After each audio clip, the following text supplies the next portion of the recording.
ओम शांति।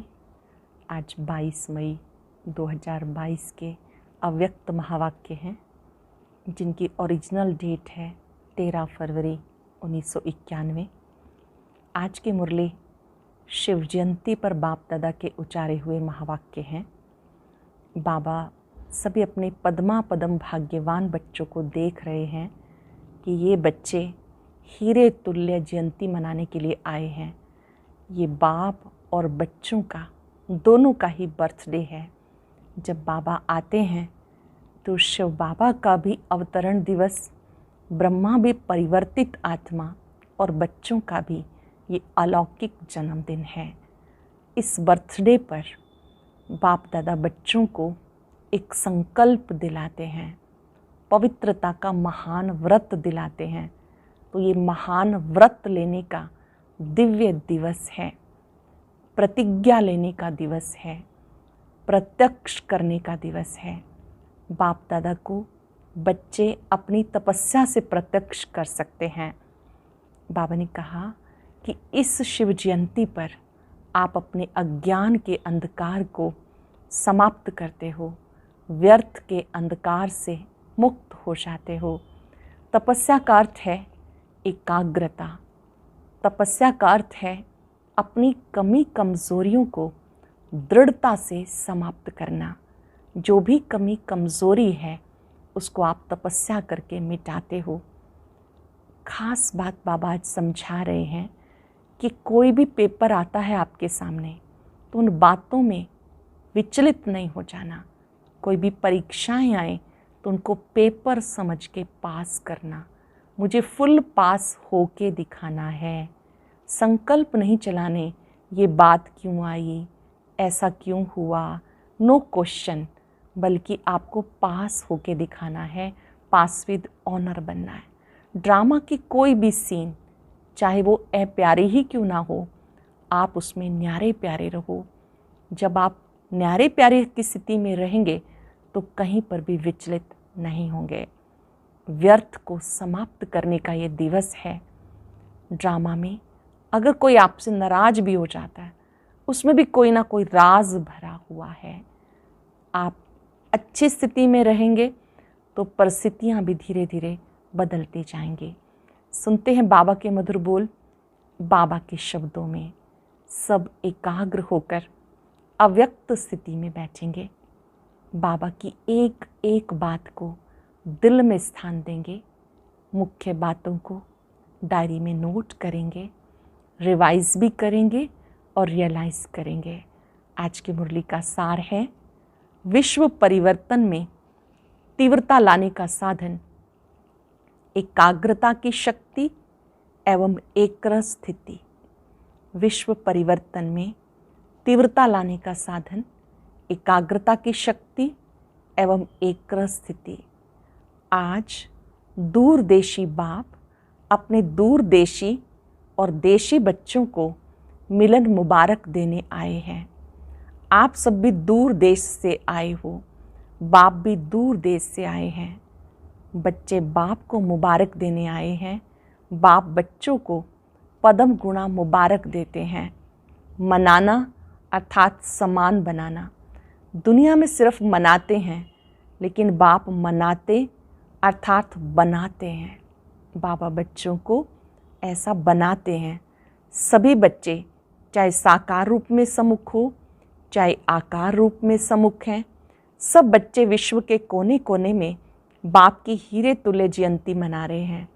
बाप दादा आकारी रूप में सम्मुख बच्चों को भी हीरे तुल्य जयंती की हीरे तुल्य पद्मा पदम मुबारक दे रहे हैं।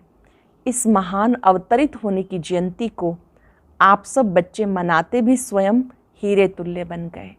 ये जयंती मनाते मनाते आप खुद भी हीरे तुल्य बन गए। इसे कहा जाता मनाना अर्थात बनाना। हर बच्चे के मस्तक पर पद्मा पदम भाग्यवान बनने का सितारा चमक रहा है। तो मनाते मनाते सदा के लिए भाग्यवान बन गए। ऐसी अलौकिक जयंती सारे कल्प में कोई भी नहीं मनाते।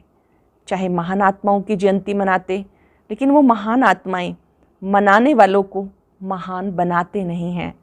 इस संगम पर आप बच्चे परमात्म जयंती मनाते महान बन जाते हो, श्रेष्ठ से श्रेष्ठ आत्माएं बन जाते हो। ऐसे हीरे तुल्य जीवन बनाते जो जन्म जन्मांतर हीरे और रत्नों से खेलते रहते। आज का यादगार दिवस सिर्फ बाप का नहीं है, बच्चों का भी बर्थडे है, क्योंकि जब बाप अवतरित होते हैं, बाप के साथ ब्रह्मा दादा भी परिवर्तित आत्मा अवतरित होते हैं। बाप और दादा दोनों का साथ साथ अवतरण होता है।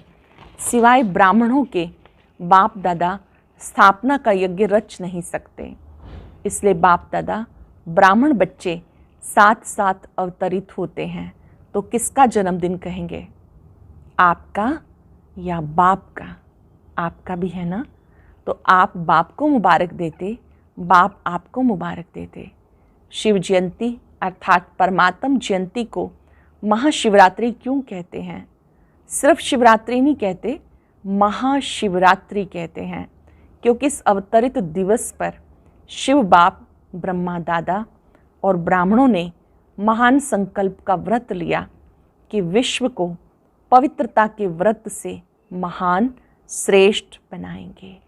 पहला संकल्प लिया पवित्रता का कि हम इस संसार को इस व्रत से महान बनाएंगे।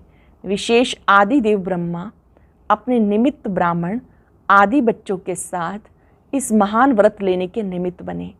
तो महान बनाने के व्रत लेने का दिव्य दिवस है, इसलिए महाशिवरात्रि कहा जाता।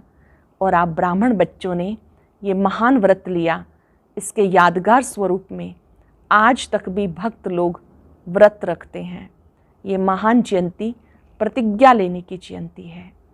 एक तरफ प्रत्यक्ष होने की जयंती है, दूसरी तरफ प्रतिज्ञा लेने की जयंती है। एक तरफ प्रतिज्ञा लेने की जयंती, दूसरी तरफ प्रत्यक्ष करने की जयंती। आदि समय में आप सब जो भी निमित्त बने, आदि देव के साथ आदि रतन निकले, उनकी प्रतिज्ञा का प्रत्यक्ष फल आप सब प्रत्यक्ष हुए। देखो कहाँ कहाँ कोने में चले गए थे, कितने कोने में चले गए। बाबा ने मिट्टी में छिपे हुए अपने हीरे तुल्य बच्चों को ढूंढ लिया ना। अभी तो विश्व के कोने कोने में आप होलीएस्ट हाईएस्ट हीरे चमक रहे हो। विश्व के कोने कोने में आप होलीएस्ट हाईएस्ट हीरे चमक रहे हो। तो ये परमात्म जयंती के व्रत प्रतिज्ञा का फल है। ये परमात्म जयंती के व्रत और प्रतिज्ञा का फल है। आप सब भी चारों ओर शिव बाप के झंडे के आगे प्रतिज्ञा लेते हो ना। तो ये आदि रस्म की विधि अब तक आप भी करते रहते हो। ये परमात्म जयंती जिसको शिवरात्रि भी कहते हैं, रात्रि अर्थात अंधकार, अंधकार में जो व्यक्ति या वस्तु जैसी होती है वैसी दिखाई नहीं देती, होते हुए भी दिखाई नहीं देती। जब बाप अवतरित होते हैं तो आप भी जो आप हैं जैसे हैं, ना अपने आप को देख सकते, ना बाप को देख व जान सकते। मैं आत्मा हूँ ये होते हुए भी ज्ञान व अनुभव के नेत्र द्वारा देख नहीं सकते थे। नेत्र होते हुए भी अंधकार में थे। नेत्र यथार्थ कार्य नहीं करते थे, स्पष्ट दिखाई नहीं देता था। तो आप भी अंधकार में थे ना, अपने को ही नहीं देख सकते थे। इसलिए बाप पहले इस अंधकार को मिटाते हैं। तो शिवरात्रि अर्थात अंधकार को मिटाए, यथार्थ का प्रकाश प्रज्वलित होना। शिवरात्रि मनाने का अर्थ क्या है? अंधकार को मिटाकर यथार्थ का प्रकाश प्रज्वलित होना। इसलिए शिवरात्रि कह के मनाते हैं। भक्ति मार्ग की विधियां भी आपकी यथार्थ विधियों का यादगार है। एक तरफ भक्तों की विधि, दूसरी तरफ है बच्चों की संपूर्ण विधि। एक तरफ भक्तों की विधि है, दूसरी तरफ बच्चों की संपूर्ण विधि है। दोनों ही देख बाप हर्षित होते हैं। आप लोग भी हर्षित होते हो ना कि हमारे भक्त फॉलो करने में कितने होशियार हैं। लास्ट जन्म तक भी अपनी भक्ति की विधियां निभाते आते हैं। ये सब है बाप और आप बिंदु रूप की कमाल। शिव बाबा के साथ सालिग्राम भी साथ साथ पूजे जाते हैं। आप सब बिंदु स्वरूप के महत्व को जानते हो, इसलिए आज तक भक्तों में शिव अर्थात बिंदु रूप का बहुत महत्व है। वह सिर्फ बिंदु रूप को जानते हैं, यथार्थ नहीं जानते, अपने रूप से जानते हैं। आप बाप को सिर्फ बिंदु रूप से नहीं, बिंदु के साथ जो सर्व खजानों का सिंधु है, तो बिंदु के साथ सिंधु रूप को भी जानते हो। आप बाबा के बारे में जानते हो, सिर्फ बिंदु ही नहीं, गुणों और शक्तियों का सिंधु है। दोनों रूप से जाना है ना। सिंधु स्वरूप को जानते आप भी मास्टर सिंधु बन गए। आप में कितने खजाने भरे हुए हैं, हिसाब लगा सकते हो। अनगिनत अथाह अविनाशी खजाने हैं। सभी मास्टर होना या बनना है। तपस्या वर्ष में क्या करेंगे? तपस्या अर्थात जो भी संकल्प करेंगे वो दृढ़ता से, अंडरलाइन करेंगे। तपस्या का अर्थ क्या है? जो भी संकल्प करेंगे वो दृढ़ता से करेंगे। तपस्या अर्थात एकाग्रता और दृढ़ता। योगी जीवन में तो अभी भी हो, आप सब योगी जीवन वाले हो ना कि 8 घंटा या 6 घंटा या कुछ घंटा योग करने वाले। योगी जीवन तो है ही, फिर खास तपस्या वर्ष क्यों रखा? बाप दादा सभी बच्चों को योगी जीवन वाले, योगी आत्माओं के रूप से देखते हैं। और हो भी योगी जीवन में तो जीवन तो समाप्त हो गई। भटकी हुई भोगी जीवन से थक कर, निराश होकर, सोच समझकर योगी बने हो। पहले भटक रहे थे, भोगी जीवन थी, सोच समझकर आप योगी बने हो। सोच समझकर बने हो या किसके कहने से बने हो? अनुभव करके बने हो या सिर्फ अनुभव सुन कर के बने हो? अनुभवी बन करके योगी बने या सिर्फ सुना और देखा तो अच्छा लग गया? सिर्फ देख करके सौदा किया या सुन करके सौदा किया? कहाँ किसके धोखे में तो नहीं आ गए? अच्छी तरह से देख लिया, अभी भी देख लो, कोई जादू तो नहीं लग गया? तीनों आंखें खोल के सौदा किया है ना, क्योंकि बुद्धि भी आंख है। बाबा पूछ रहे हैं कि आपने जो सौदा किया सोच समझ के किया ना, बुद्धि भी आंख है। ये 2 आंखें और बुद्धि की आंख, तीनों खोल के सौदा किया। ये 2 नेत्र और ये तीसरा ज्ञान का नेत्र, तीनों खोल करके सौदा किया। सभी पक्के हैं, सभी बच्चे मीठी मीठी रूहान करते हैं, कहते हैं बाबा हैं तो आपके ही और कहीं तो जाएंगे ही नहीं। और ज्ञानी योगी जीवन भी बहुत अच्छी लगती है, लेकिन थोड़ा थोड़ा किसी न किसी बात में सहन करना पड़ता है। उस समय मन और बुद्धि हलचल में आ जाती है। जब सहन करना पड़ता है तब मन और बुद्धि हलचल में आ जाती है। ये कब तक होगा, कैसे होगा? बीच बीच में जो हलचल होती है, चाहे अपने से, चाहे सेवा से, चाहे साथियों से, ये हलचल निरंतर में अंतर ले आती है। तो सहन शक्ति की परसेंटेज थोड़ी कम हो जाती है। हैं पक्के को भी कभी कभी ये बातें हिला देती हैं। तो तपस्या वर्ष अर्थात सर्व गुणों में, सर्व शक्तियों में, सर्व संबंधों में, सर्व स्वभाव संस्कार में 100% पास होना। फिर से नोट करेंगे, तपस्या का अर्थ है सर्व गुणों में, सर्व शक्तियों में, सर्व संबंधों में, सर्व स्वभाव संस्कार में 100% पास होना। अभी पास हो लेकिन फुल पास नहीं। एक है पास, दूसरा है फुल पास, तीसरा है पास विद ऑनर। तो तपस्या वर्ष में अगर पास विद ऑनर थोड़े बनेंगे तो फुल पास तो सब बन सकते हैं। और फुल पास होने के लिए सबसे सहज साधन है, जो भी कोई पेपर आते हैं और इस तपस्या वर्ष में पेपर आएंगे, ऐसे नहीं कि नहीं आएंगे, पेपर समझ के पास करो। बात को बात नहीं समझो, पेपर समझो। पेपर के क्वेश्चन के विस्तार में नहीं जाते, ये क्यों आया, कैसे आया, किसने किया। पास होने का सोचकर पेपर को पार करते हैं। तो पेपर समझकर पास करो। ये क्या हो गया, ऐसा होता है क्या? या अपनी कमजोरी में भी ये नहीं सोचो कि ये तो होता ही है। अपने लिए सोचते हो ये तो होता ही है, इतना तो होगा ही। दूसरों के लिए सोचते हो ये क्यों किया, क्या किया। इन सब बातों को पेपर समझ के फुल पास होने का लक्ष्य रख करके पास करो।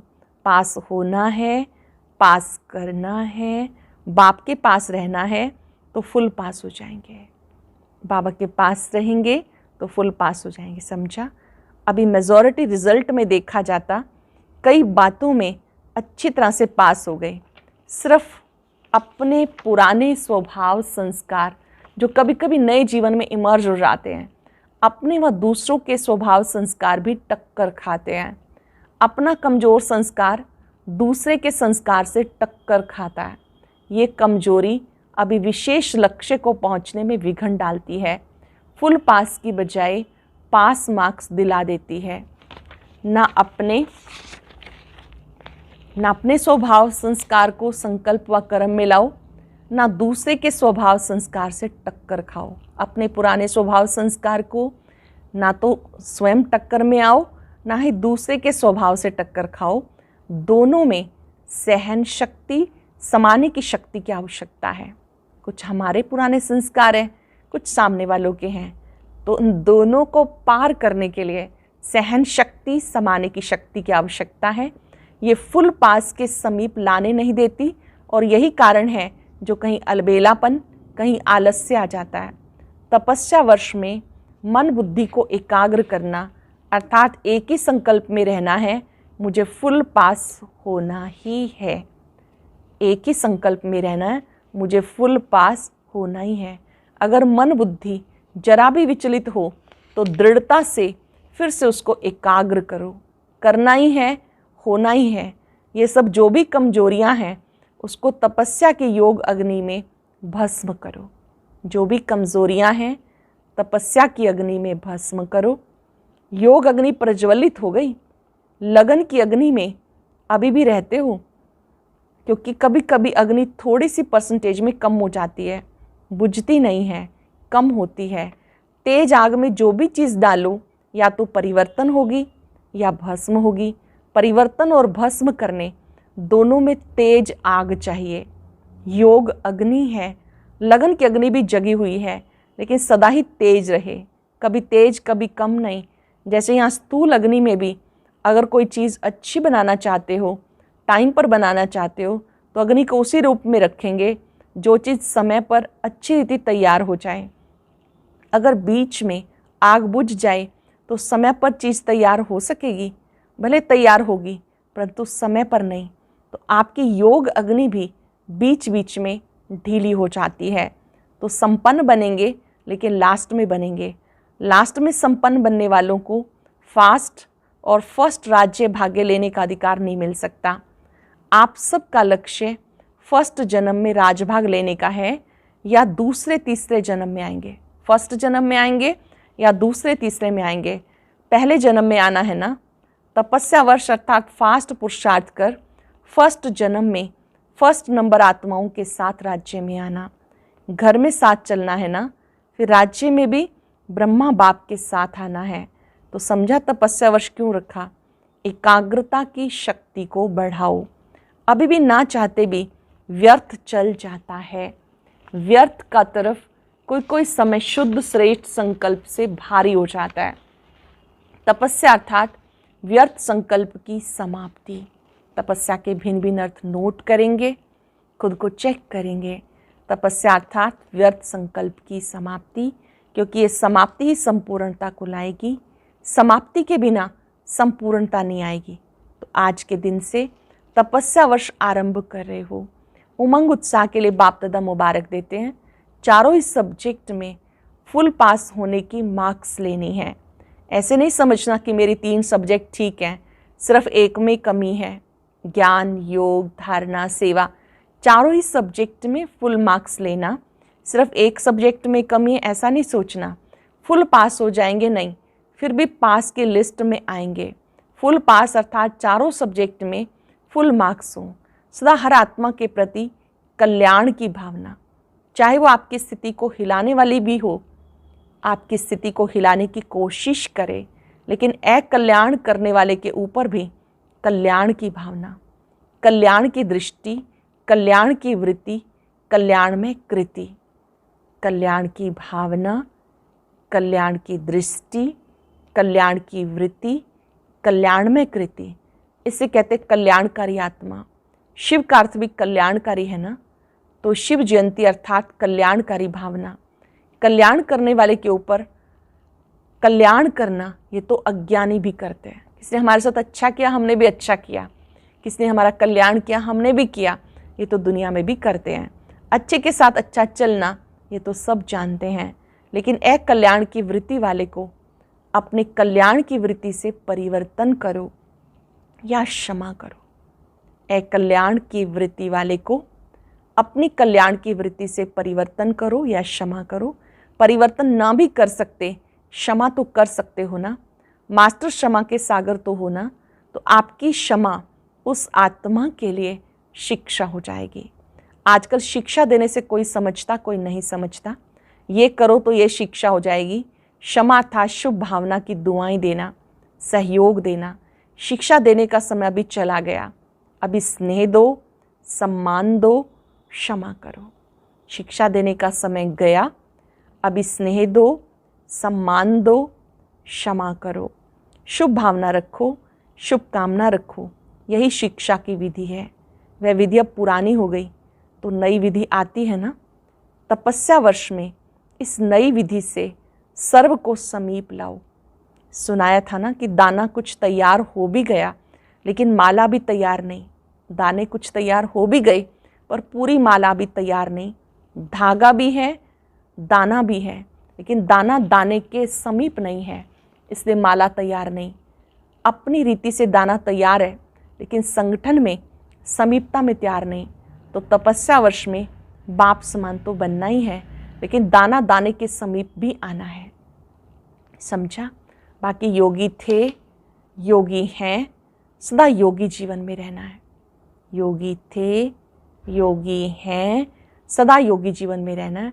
ड्रामा की हर सीन को न्यारे प्यारे बन देखते चलो। बहुत ऊंची धारणा। जो दृश्य सामने है न्यारे प्यारे बन के देखते चलो। ड्रामा की हर सीन प्यारी है। दुनिया के लिए जो अप्यारी सीन है वो आपके लिए प्यारी है। जो भी होता है उसमें कोई ना कोई राज भरा हुआ होता है। राज को जानने से कभी किसी बात में, किसी दृश्य में नाराज नहीं होंगे। राज को जानने वाले नाराज नहीं होते। राज को न जानने वाले नाराज होते हैं। डबल विदेशी भी इस बारी शिव जयंती मनाने टाइम पर पहुंच गए। दृढ़ निश्चय रखा कि जाना ही है तो पहुंच गए ना। जाएं ना जाएं ये सोचने वाले रह गए। अभी तो ये कुछ भी नहीं, अभी तो होना है। अभी प्रकृति ने फुल फोर्स की हलचल शुरू नहीं की। करती है फिर आप लोगों को देखकर थोड़ा ठंडी हो जाती है। वह भी डर जाती है कि मेरे मालिक तैयार नहीं हैं। किसकी दासी बने? निर्भय होना, डरने वाले तो नहीं। लोग डरते हैं मरने से और आप तो हैं ही मरे हुए। दुनिया वाले तो मरने से डरते हैं, आप तो हो ही मरे हुए। पुरानी दुनिया से मरे हुए हो ना, नई दुनिया में जीते हो। पुरानी दुनिया से मरे हो तो मरे हुए को मरने से क्या डर लगेगा। और ट्रस्टी हो ना, अगर कोई भी मेरापन होगा तो माया बिल्ली म्याऊं म्याऊं करेगी। मैं आऊं, मैं आऊं। आप तो हो ही ट्रस्टी। शरीर भी मेरा नहीं। लोगों को मरने का फिक्र होता है या चीज़ों का या परिवार का फिक्र होता है। आप तो हो ही ट्रस्टी। न्यारे हो ना कि थोड़ा थोड़ा लगाव है। बॉडी कॉन्शियस है तो थोड़ा थोड़ा लगाव है। इसलिए तपस्या अर्थात ज्वाला स्वरूप निर्भय। तपस्या के भिन्न भिन्न अर्थ हैं। इससे पूर्व मुरली में बाबा ने पक्का कराया था तपस्या अर्थात बाबा के साथ मौज मनाना। आज बाबा ने कहा दृढ़ता से कमजोरियों को समाप्त करना। अच्छा, चारों ओर के सर्व विश्व कल्याण की श्रेष्ठ भावना रखने वाले, चारों ओर के ऐसे दृढ़ संकल्प करने वाले, तपस्या द्वारा स्वयं को, विश्व को परिवर्तन करने वाले, एकाग्रता की शक्ति से एक रस तीव्र स्थिति में रहने वाले, ऐसे तपस्वी आत्माओं को, स्नेही आत्माओं को, सदा बाप के साथ रहने वाली आत्माओं को, सदा भिन्न भिन्न विधि से सेवा में साथी रहने वाले बच्चों को महापरमात्म जयंती की मुबारक याद प्यार स्वीकार हो। साथ साथ नमस्ते। रूहानी बच्चों की, रूहानी बाप दादा को नमस्ते, गुड मॉर्निंग, शुक्रिया बाबा, शुक्रिया। आज का वरदान, समय और परिस्थिति प्रमाण अपनी श्रेष्ठ स्थिति बनाने वाले अष्ट शक्ति संपन्न भव। समय और परिस्थिति प्रमाण अपनी श्रेष्ठ स्थिति बनाने वाले अष्ट शक्ति संपन्न भव। जो बच्चे अष्ट शक्तियों से संपन्न हैं वो हर कर्म में समय प्रमाण, परिस्थिति प्रमाण हर शक्ति को कार्य में लगाते हैं। उन्हें अष्ट शक्तियाँ इष्ट और अष्ट बना देती हैं। जैसे अष्ट शक्ति संपन्न आत्माएं जैसा समय, जैसी परिस्थिति, वैसी स्थिति सहज बना लेती हैं। उनके हर कदम में सफलता समाई रहती है। कोई भी परिस्थिति उन्हें श्रेष्ठ स्थिति से नीचे नहीं उतार सकती।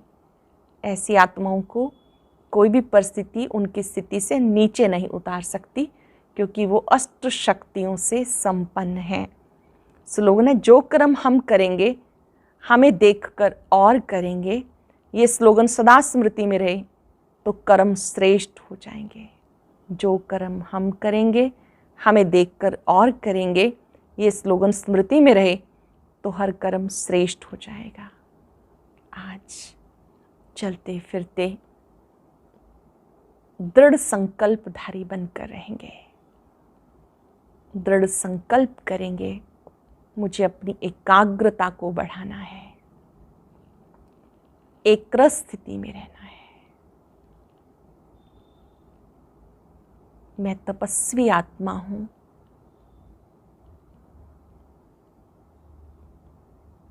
तपस्या मेरे जीवन की सुंदरता है। तपस्या मुझ में निखार लाती है, कमजोरियों को समाप्त करती है। बाबा की पवित्र किरणों की शक्ति मेरी कमजोरियों को समाप्त कर रही है। और अब सुनते हैं आज का अव्यक्त ज्ञान मोती। ये एक बहुत संस्कारितापूर्ण वीडियो है, जरूर देखें, कोई भी मिस ना करे।